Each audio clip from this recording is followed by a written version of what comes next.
Data breaches are much more common than we think. Every week, as this timeline on the Privacy Rights Clearinghouse website shows, thousands of personal records are exposed. The Target data breach over the 2013 Christmas holiday has become one of the worst cases. It affected around 110 million Americans. The cost to financial institutions has reached over $200 million.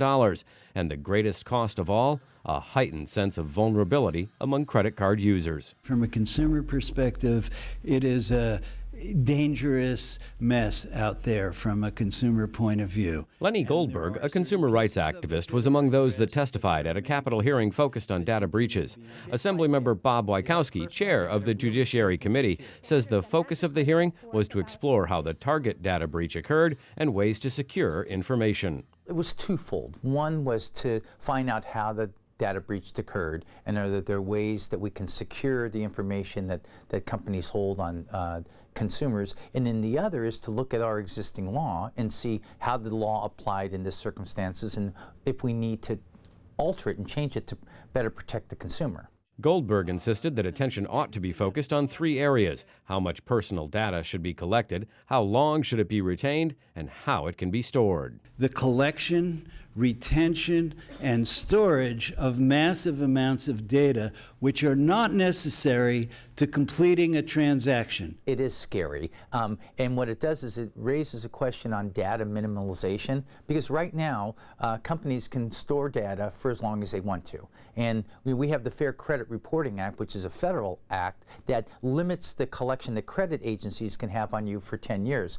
In actuality, they only keep it for about 7 years, because after that, that old credit data is not valuable. Well, right now, the retailers can hold our consumer data for as long as they like. Representatives from Target and Neiman Marcus, which was also affected by the data breach, refused to attend the hearing and share potentially valuable information that could be used to develop new policies to minimize the risk associated with what appears to be an increasing epidemic of broad-scale data theft. We need to have an ongoing evolution that not only just keeps up with the criminals, but if we can outpace them. California adopted the first data breach law 12 years ago, and Assemblymember Wieckowski says the time is right for the state to lead again in the effort to provide greater consumer protection. At that time, we felt that if you encrypted the data, where we have those little magnetic bands, then that was enough, and then you didn't have to explain to people that there had been a breach. As long as the